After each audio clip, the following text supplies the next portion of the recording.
If you're thinking about moving to Colorado Springs, you may be wondering where some of the best areas to live are. In this series, I've broken down Colorado Springs into 5 different areas, and today we're going over the western portion, which is my personal favorite.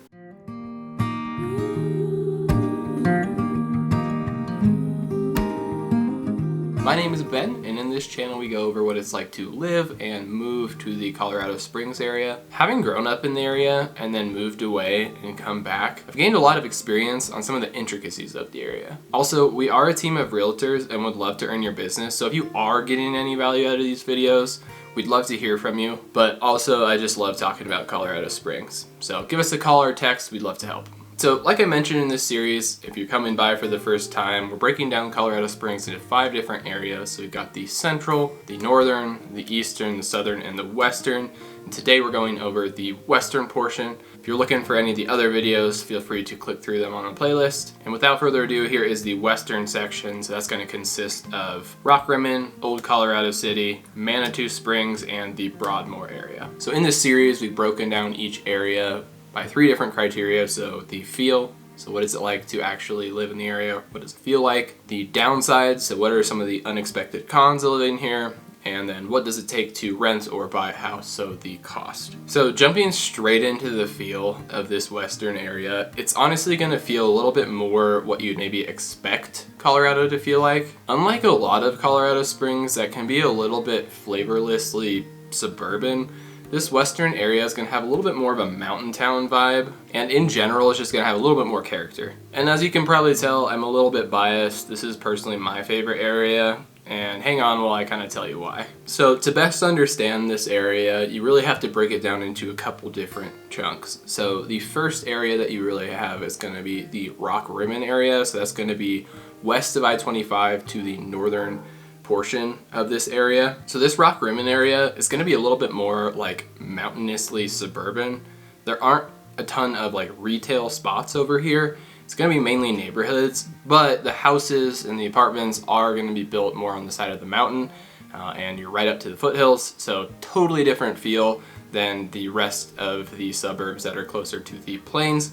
And in general, the houses are going to be just a little bit bigger over here and newer. Not necessarily like new, but if you kind of look at when they started to really ramp up development in this area, kind of started in like the mid 70s and then really took off in like the mid 90s. So not a ton of like older houses, more kind of modern contemporary style, and really just going to be a little bit more unique because they're so close to the mountains. After I graduated college, my wife and I actually moved to this area, and honestly have a lot of good things to say about it in terms of just the way it's positioned. Having grown up in the kind of more central northern part of the suburbs within Colorado Springs, it was a really stark contrast moving to this area just because where you're positioned towards the mountains. So the second area within this western section that's notably quite a bit different is going to be Old Colorado City, located just west of downtown Colorado Springs. So before the city was called Colorado Springs, Colorado City was actually the first settlement within the Pikes Peak region, and Old Colorado City is the kind of original downtown per se.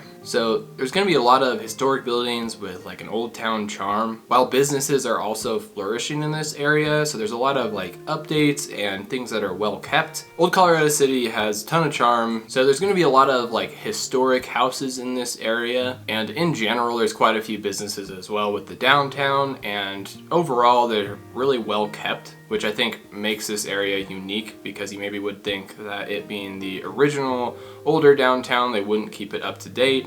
But really there's quite a few businesses moving into this area and a really fun spot to hang out. So Old Colorado City is going to have a lot of charm, given there's a lot of old houses, historic buildings that have a lot of flavor and just feel to them. And because of this vibe, it's honestly attracting quite a few like locally owned places that really just gives this area a unique feel. So the houses in general in this area are going to be a little bit smaller and a little bit older, but given the popularity of this area and kind of as it's growing in popularity, there's some modern houses being built in here as well, but majority of the houses are going to be older and just a little bit smaller. Also, just given the fact that this area is pretty small, it's pretty walkable. So, I mean, you could definitely just walk out your front door, go to restaurants or bars or coffee shops. So if you are looking to kind of have an area to live where you can go out and walk from your front door to businesses and have things to do, this would be a great spot. And on the same note, living in this area, you really in essence have 3 downtowns within like immediate proximity,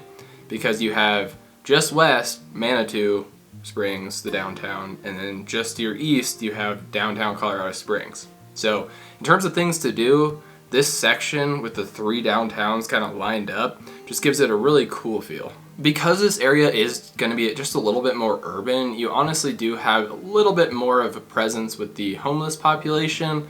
But I was talking to my wife a couple weeks ago, and she had mentioned that the way that the homeless kind of population operates in Colorado Springs, it kind of feels like they live in Old Colorado City and work in downtown Colorado Springs, just meaning like their kind of demeanor in general is a little different in Old Colorado City.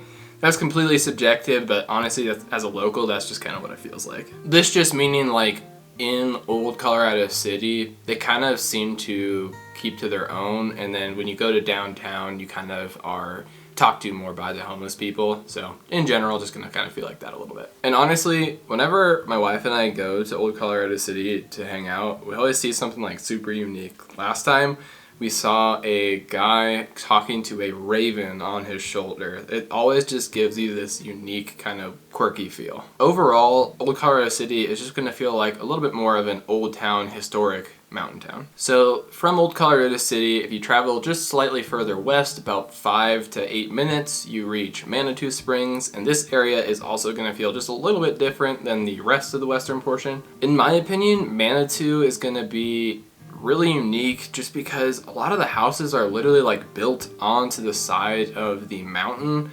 It always shocks me on like, because a lot of these houses are historic, how people back in the late 1800s hauled up all these supplies to build these houses. It's honestly really impressive. Some of the architecture in this area is really unique. In general, Manitou is going to kind of feel like the laid-back hippie cousin to Colorado Springs. Similar to like Old Colorado City, it always feels like there's like 1 or 2 things that you see when you go that are going to make you want to do a double take. Like last time I went, my wife and I saw the end of the Mardi Gras parade that had some super bizarre looking floats with a local painter that they were commemorating that just kind of looked a little bit creepy, but honestly just super unique and lots of flavor to the area. And you're also going to have a ton of hiking trails just within close proximity. So you have the Manitou Incline, and then you also have the bar trail that leads up to Pikes Peak. And in general, this area is just gonna feel like a quirky small town, mountain town. So once you travel just a little bit further south within this western area, you reach the Broadmoor area. So the eastern portion of this along like Cheyenne Boulevard is gonna be comprised of quite a few like older historic smaller houses, but the further southwest you go, it just starts to feel like money is just starting to trickle in. And once you get like closer to the Broadmoor Hotel, so kind of like a famous hotel in the area, it starts to feel like just a giant pile of gold is piled there. Like the houses here are massive, they are very ornate, and given the location near the mountains, honestly, the views are incredible. That being said, if I were going to describe this whole western area to someone moving here, I would say it's a mountain town vibe with a huge variety of different houses and styles. The first downside that you'd probably expect given the location near the mountains is just going to be the price. So we'll get to the specifics at the end of this video, but that is kind of one of the biggest cons to this area is in general it's just going to be a little bit more pricey. Another huge notable downside of this area is the fact that you're gonna have quite a bit more snow, and the way you're positioned within the mountains, the roads can be super steep. So commuting even a short distance can feel really treacherous. Sometimes it feels sketchy to even traverse some of the roads in Manitou in the summer. I can't imagine living in some of these homes in the winter. So if you are looking within this area, do know you'll probably need a car that does well in the snow and some of these roads can be pretty treacherous. On a similar note, given the location near the mountains, you're also going to have a ton of wildlife, and that could be a pro to a lot of people, but the only con to that really is the fact that it is going to make driving just a little bit more dangerous, especially with deer where they always kind of want to just jump out right in front of you. But overall, you're going to have a lot more deer, mountain lion, and bear. Living in Rock Rimmon a couple of years ago, it just felt like the deer were like stray cats. They would just like come up to you and we would see them all over the place, and we'd have to like slow down most of the time because there could be a deer just right around the corner. The last notable downside of this area, just given the fact that a lot of these houses are going to be historic, is the general upkeep. So if you are looking to purchase an older house within this area, do know you're going to have to put just a little bit more money aside for like repairs. So like I mentioned, in terms of cost, this area is going to be a little bit more pricey than the rest of Colorado Springs, given its location near the mountains and in some of the best school districts. So it's within D20 to the north and D12 to the south. So leaving the Broadmoor area out of these numbers, the cost to purchase a house is going to be around $570,000. So that's about $100,000 more than the average cost to purchase a house within the whole of Colorado Springs. And then if you're looking to rent, it's going to be closer to about $1,600. And you may be thinking, that's pretty low compared to a lot of these other areas. And that is kind of the case, but that's just largely because there are a lot of like 1-1s and studios within this area. So that kind of generally brings the cost down. So if you're looking to move this area and you're a young professional, this could be a great area. So that kind of does it for the western portion of Colorado Springs. Let us know in the comments whether you think this is a great area or if you want to stay away from this area. And let me know if there's any specific videos you think would be helpful for you.